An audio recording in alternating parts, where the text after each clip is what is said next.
TNTET 2025க்கான study plan தான் இது. இன்னும் நமக்கு நியர்லி 60 டேஸ் தான் இருக்குது.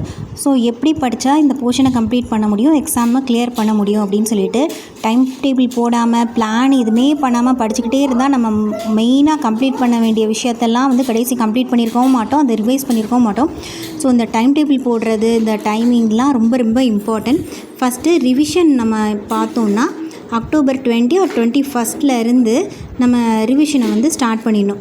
ஸோ அப்போது இருந்து நவம்பர் 15 வரைக்கும் ரிவிஷனுக்கு மட்டும்தான் டைம் கொடுக்கணும். அப்போ எது படிச்சிருக்கோமோ இல்லையோ நம்ம அதுக்கு முன்னாடியே படித்து முடிச்சிருக்கணும். இன்கேஸ் படிக்கலைன்னா கூட அதை விட்டுட்டு எது படிச்சிருக்கோமோ அதை மட்டும் ரிவைஸ் பண்ணால் தான் நம்ம படித்தது யூஸ்ஃபுல்லாக இருக்கும். இல்லாட்டி படித்தது கண்டிப்பாக மறந்துடும் எக்ஸாமில். ஸோ அக்டோபர் 21 நவம்பர் 15 வரைக்கும் ரிவிஷனுக்கு மட்டுமே வச்சுக்கோங்க. ஸோ ஃபஸ்ட்டு இப்போ பார்த்திங்கன்னா அப்போது கிட்டத்தட்ட நமக்கு கொஞ்ச நாள் தான் இருக்குது.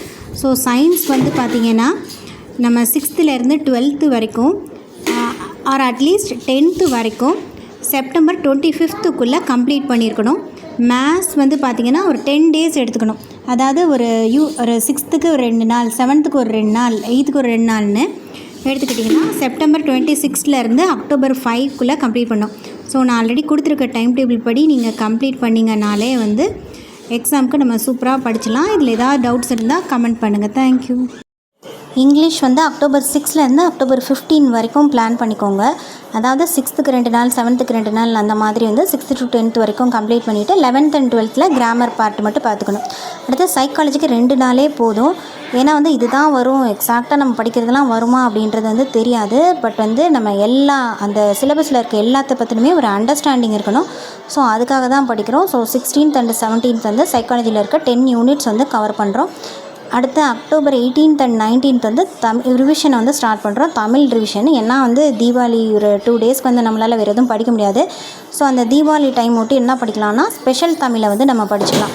ஸோ 11th and 12th இருக்கும் இல்லையா சிறப்பு தமிழ், அதை கொஞ்சம் முடிஞ்ச அளவுக்கு சில வீடியோஸ்லாம் இருக்கும். ஸோ அந்த வீடியோஸ் பார்த்து படிக்கலாம். அப்படி இல்லைனா புக்ஸ்லேயுமே ரொம்ப இம்பார்ட்டண்ட் பாயிண்ட்ஸ் மட்டும் எடுத்து கடகடன் படித்து முடிச்சிடலாம். அடுத்து ரிவிஷன் ஸ்டார்ட் பண்ணிடலாம். அக்டோபர் 21 26th வரைக்கும் தமிழில் 7 daysக்குள்ளே நம்ம முடிக்கிறோம். ஆல்ரெடி ஒரு 2 days October 18th and 19th எடுத்துருப்போம். So 9 days 6th to 12th Tamil படிக்கிறதுக்கு அப்படியே ரிவைஸ் பண்ணி பர்ஃபெக்டாக முடிக்கிறோம். அடுத்து சயின்ஸ்க்கு 10 days எடுத்துக்கிறோம். அக்டோபர் 26 நவம்பர் 5 வரைக்கும். மேத்ஸ்க்கு 5 days எடுத்துக்கிறோம். இங்கிலீஷ்க்கும் 5 days எடுத்துக்கிறோம்.